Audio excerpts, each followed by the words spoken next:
क्या आपके साथ कभी ऐसा हुआ है कि किसी चीज़ को पाने के लिए आपने बहुत मेहनत की हो लेकिन फिर भी वो आपको नहीं मिली?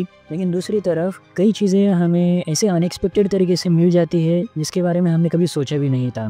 तो ऐसा ही कुछ मेरे साथ हुआ जब मुझे पता चला कि हमारे ऑफ़िस की शिफ्टिंग होने वाली है और हमें वर्क फ्रॉम होम करना होगा। तो हर कोई एक्साइटेड था कि अभी घर से काम करना होगा, लेकिन मेरी एक्साइटमेंट कुछ अलग थी क्योंकि मैं घर पे already dual monitor setup use करता था और मेरा ऑफ़िस पे भी एक डुअल मॉनिटर सेटअप है। तो क्या हो अगर हम दोनों सेटअप को मर्ज कर दें, तो भाई वो अलग ही मज़ा होगा।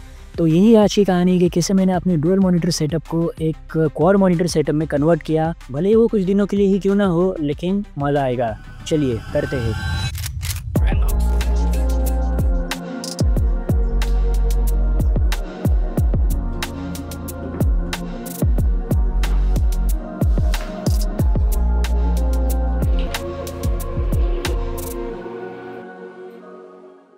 वैसे कोई भी सेटअप बनाना आसान नहीं होता। उसकी कहानी एक छोटे से टेबल, छोटी चेयर, एक मॉनिटर और एक बेसिक से कंपोनेंट्स के साथ शुरू होता है। तो ऐसे ही कुछ मेरी भी कहानी ऐसे ही शुरू हुई थी और मैं इस डुअल मॉनिटर सेटअप तक आया था। लेकिन अभी हमें मौका मिला है कि कैसे हम इस डुअल मॉनिटर सेटअप को एक क्वाड मॉनिटर सेटअप में कन्वर्ट कर दे, भले ही वो कुछ दिनों के लिए ही क्यों ना हो। तो चलिए इसे पूरा करते हैं।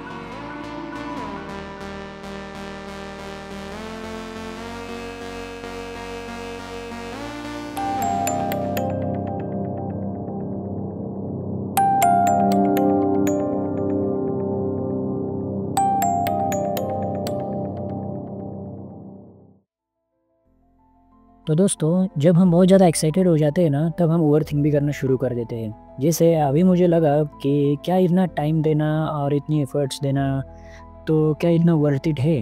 मतलब ये सेटअप तो कुछ दिनों के लिए ही रहने वाला है और अगर कुछ नुकसान हो गया तो ऐसे ओवरथिंकिंग होना तो आम बात है। लेकिन मैंने इसमें खुद को बस एक ही चीज़ बोली कि अगर नुकसान हो गया तो बुरा लगेगा और नुकसान भरना होगा, वो ठीक है। लेकिन अगर कुछ किया ही नहीं, मतलब अपने दिल की बात अगर हमने सुनी ही नहीं, तो वो पछतावा रह जाएगा कि वो करना चाहिए था। और मुझे ये पछतावा तो बिल्कुल भी नहीं चाहिए। और अगर बन होगी चीज़ तो बहुत ही बढ़िया, और नहीं हुई तो भी बढ़िया, मैंने कम से कम ट्राई तो किया।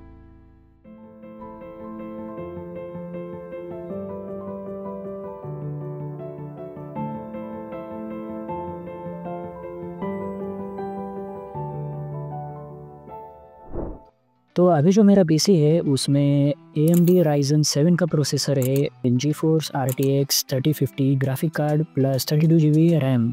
मॉनिटर्स में सैमसंग का 27 इंच का मॉनिटर और BenQ का 24 इंच का मॉनिटर है। जो ऑफिस का पीसी मिला है उसमें इंटेल i9 का प्रोसेसर है और RTX 3060 ग्राफिक कार्ड और 32 GB रैम है। तो दोनों के कंपैरिजन में ऑफिस का पीसी तो बेटर परफॉर्म करता है, तो मैं उसको ही पूरा यूज़ करूँगा और अपने पीसी को कहीं और यूज़ कर लूँगा। तो नया सेटअप बनाने से पहले हम अपने पुराने सेटअप को हटा देते हैं और देखते हैं कि हमारे पास क्या क्या है। ऑफिस का CPU, उसके साथ 2 कंसिस्टेंट के 24 इंच के मॉनिटर और हमारे घर का सेटअप जिसमें एक 27 इंच का मॉनिटर और एक 24 इंच का मॉनिटर है, और लास्ट में कीबोर्ड और माउस।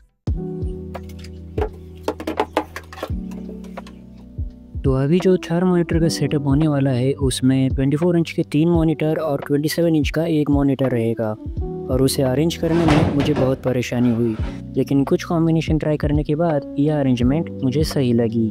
तो अभी अगला प्रॉब्लम था कि मॉनिटर्स को पोर्ट्रेट ओरिएंटेशन में कैसे खड़ा किया जाए। और यहाँ पे कुछ लोग बोलेंगे कि तूने मॉनिटर आर्म्स को क्यों नहीं यूज़ किया, लेकिन मुझे कहीं भी ऐसा मॉनिटर आर्म नहीं मिला जो कि side by side portrait orientation में 2 मॉनिटर्स को रखे और उसके साथ ही बीच में इतना गैप रखे कि मेरा 27 इंच का मॉनिटर उसमें रखा जा सके। और रही बात ऊपर वाले मॉनिटर की, तो उसे एक सेपरेट मॉनिटर आर्म के साथ लगाना पड़ता। तो ये सब करने से बेहतर है कि मैं घर पर ही कुछ जुगाड़ कर लूँ, क्योंकि ये सेटअप मैं कुछ दिनों के लिए ही तो रखने वाला हूँ। तो वह इसीलिए मैंने ये जुगाड़ सोचा और इसके साथ ही मेरी इस सेटअप के लिए एक्साइटमेंट और बढ़ गई। लेकिन मैं आप लोगों को ये जुगाड़ करना बिल्कुल भी रेकमेंड नहीं करूँगा, क्योंकि ये बहुत ही रिस्की हो सकता है। और मेरे साथ आगे चल के एक ऐसा कांड हो जाता है जिसके बाद मैंने ये तक सोच लिया था कि मैं ये वीडियो नहीं डालूँगा।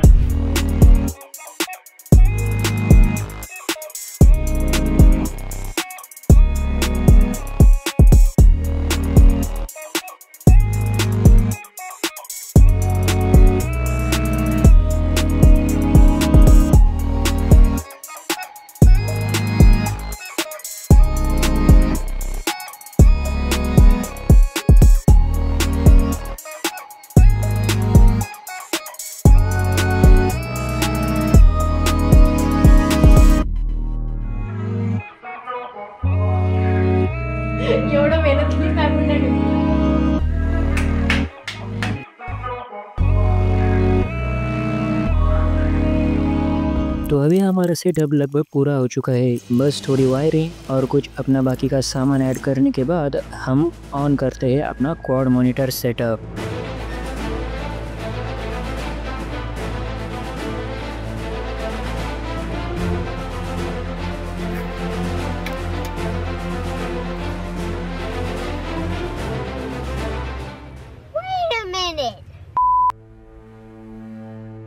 तो गाइज़ ऐसी सिचुएशन में जब आपके सामने जो डिस्प्ले है वो पोर्ट्रेट ओरिएंटेशन में नहीं दिखेगा, तो आपको क्या करना होगा ये मैं आपको बताता हूँ। तो सबसे पहले तो अपने कर्सर को ढूंढिए और ढूंढने के बाद राइट क्लिक करके डिस्प्ले सेटिंग्स, तो डिस्प्ले सेटिंग जिस भी मॉनिटर पे ओपन हो जाए उस मॉनिटर पे जाइए और इस इंटरफेस में आपको दिखेगा कि किस तरीके से आपके डिस्प्ले जो है वो अरेंज हुए हैं। तो कौन सा डिस्प्ले किस नाम से रखा गया है ये पहचानने के लिए आपको आइडेंटिफाई के ऊपर क्लिक करना होगा। तो 4 नंबर की स्क्रीन जो है हमारी मेन स्क्रीन है, जो कि सबसे बड़ी यहाँ पे दिख रही है। तो इसमें हमारी 1 नंबर की जो स्क्रीन है जो टॉप पे है उसे हमें सिंपली मतलब जैसे हमारे मॉनिटर्स प्लेस किए गए हैं उसी तरह से हमें अपने स्क्रीन्स को प्लेस करना है। तो बाकी 3 और 2 तो एकदम परफेक्टली वही जगह पे थे जहाँ पे हमें चाहिए था।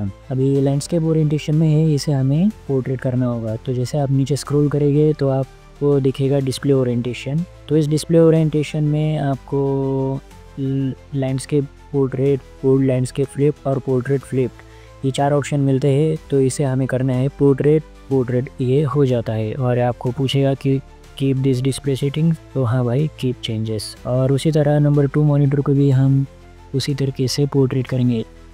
यहाँ पे हम करेंगे कीप चेंजेस एंड डन। तो देख सकते हैं हमारी चारों की चारों डिस्प्ले एकदम परफेक्ट दिख रहे हैं। हमारा सेटअप अभी रेडी टू यूज़ है।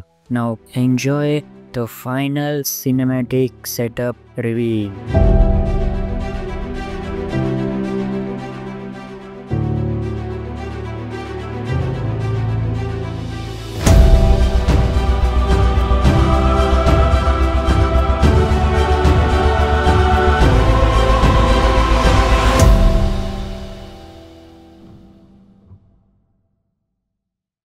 वैसे दोस्तों ये क्वाड मॉनिटर सेटअप हर किसी के लिए नहीं है। ये उसके लिए सही है जो बहुत ज़्यादा मल्टीटास्किंग करते हैं, स्ट्रीमिंग करते हैं, ट्रेडिंग करते हैं या हार्डकोर वीडियो एडिटिंग ही क्यों ना करते हो। वैसे क्वाड मॉनिटर सेटअप में आने वाले प्रॉब्लम्स के बारे में मैं आपको बताता हूँ। जैसे कि आपको कन्फ्यूजन शुरुआत में हो सकता है, लेकिन जैसे जैसे आप उसको यूज़ करोगे तो आपको आदत हो जाएगी।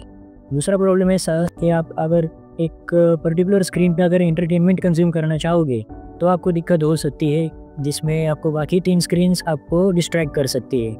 तो उसके लिए भी हमारे पास सॉल्यूशन है कि आप बेसिकली तीनों स्क्रीन्स को ऑफ कर सकते हो जी, उनका पावर बटन प्रेस करके, या फिर आप कोई भी 3 इमेजेस ब्लैक कलर की इमेजेस ले लो और उन स्क्रीन्स के ऊपर प्लेस कर दो। ये एक जुगाड़ हो सकता है। और बाकी तीसरा प्रॉब्लम ऐसा हो सकता है जिसमें आप बहुत ज़्यादा मल्टीटास्किंग तो नहीं करते और फिर आप बस एक ही स्क्रीन पे काम करते रह जाओगे और तीनों स्क्रीन ब्लैंक रह जाएगी, जो आपकी बहुत ज़्यादा पावर कंज्यूम कर सकती है। तो ये एक तीसरी दिक्कत हो सकती है। मैं तो डुअल मॉनिटर सेटअप ही क्वाड मॉनिटर सेटअप के ऊपर प्रेफर करूँगा। बाकी ये सब बाकी लोगों की प्रेफरेंस पे मैटर करता है। बाकी ये बहुत बढ़िया सेटअप है और आप बहुत एंजॉय करोगे और लाइफ में एक बार तो एक्सपीरियंस ज़रूर करना चाहिए। अरे हाँ, मैं आपको उस इंसिडेंट के बारे में बताने वाला था। तो हुआ कुछ ऐसा कि मुझे इस सेटअप पे ऑफिस का काम करने में कुछ दिक्कत आ रही थी। तो मैंने सोचा कि दोनों मॉनिटर्स को हटा देता हूँ और अपने डुअल मॉनिटर सेटअप पे ही काम करता हूँ। और वही करते हुए मैंने ऑफिस का मॉनिटर डेस्क के बिल्कुल कॉर्नर पे रखा हुआ था और हुआ कुछ ऐसा कि मुझसे उस मॉनिटर को धक्का लग गया और वो नीचे गिर गया। और गिरने के बाद उसकी हालत आप देख ही सकते हो। और ये सब होने के बाद मैं बहुत डर गया था, लेकिन फिर भी मैंने हिम्मत करके अपने बॉस को फ़ोन लगाया और जो कुछ हुआ वो बता दिया। तो उन्होंने सिर्फ बस इतना ही पूछा कि रिपेयर हो सकता है या नहीं, लेकिन हालत देख के तो उस मॉनिटर के कोई चांस ही नहीं था कि वो रिपेयर हो सके। तो इस सब के बाद मैंने सर को बोला कि मैं इस मॉनिटर के लिए आपको पे कर दूंगा। और सच में हमारे बॉस बहुत ही काइंड हार्टेड पर्सन है, तो उन्होंने मुझे कुछ भी नहीं कहा। तो भाई बस यही थी कहानी और एंड करते हैं इस वीडियो को यहीं पे। तो वीडियो पसंद आया होगा तो लाइक करें और वीडियो को ज़्यादा से ज़्यादा लोगों तक शेयर करो और चैनल को सब्सक्राइब करो। Thank you.